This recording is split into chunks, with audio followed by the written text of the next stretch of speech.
भगवान शिव और माता पार्वती महलों में क्यों नहीं रहते? एक पौराणिक कथा।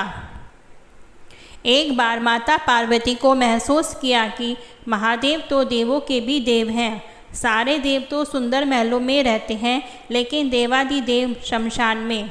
इससे तो देव की प्रतिष्ठा भी बिगड़ती है। उन्होंने महादेव से हठ किया कि आपको भी महल में रहना चाहिए। आपका महल तो इंद्र के महल से भी उत्तम और भव्य होना चाहिए। उन्होंने जिद पकड़ी कि अब ऐसा महल चाहिए जो तीनों लोकों में कहीं ना हो।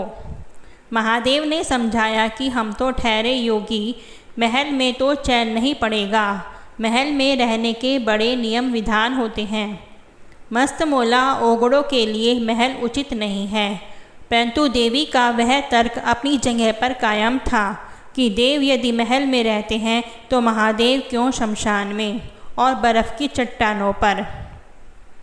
महादेव को झुकना पड़ा। उन्होंने विश्वकर्मा जी को बुलाया। उन्होंने ऐसा महल बनाने को कहा जिसकी सुंदरता की बराबरी का महल त्रिभुवन में कहीं ना हो। वह न तो धरती पर हो न ही जल में। विश्वकर्मा जी जगह की खोज करने लगे। उन्हें एक ऐसी जगह दिखाई दी जो चारों ओर से पानी से ढकी हुई थी। बीच में 3 सुंदर पहाड़ दिख रहे थे। उस पहाड़ पर तरह तरह के फूल और वनस्पतियाँ थीं। यह लंका थी। विश्वकर्मा जी ने माता पार्वती को उसके बारे में बताया तो माता प्रसन्न हो गई। एक विशाल नगर के ही निर्माण का आदेश दे दिया।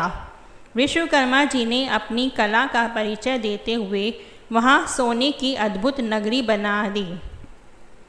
माता ने गृह प्रवेश को मुहूर्त निकलवाया। विश्रवा ऋषि को आचार्य नियुक्त किया गया। सभी देवताओं और ऋषियों को निमंत्रण मिला। जिसने भी महल देखा वह उसकी प्रशंसा करते नहीं थका।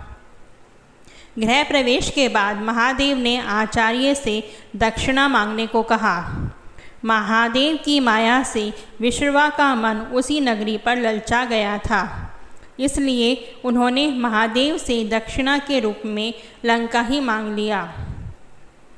महादेव ने विश्रवा को लंकापुरी दान कर दी। पार्वती जी को विश्रवा की इस धृष्टता पर बड़ा क्रोध आया। उन्होंने क्रोध में आकर श्राप दे दिया कि तूने महादेव की सरलता का लाभ उठाकर मेरे प्रिय महल को हड़प लिया है।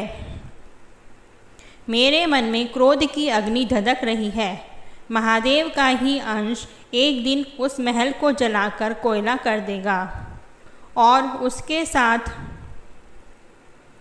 ही तुम्हारे कुल का विनाश आरंभ हो जाएगा।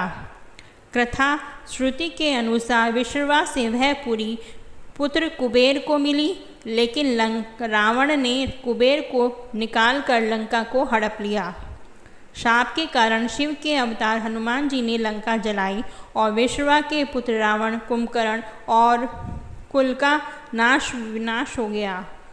श्री राम के शरण में होने से विभीषण बच गए।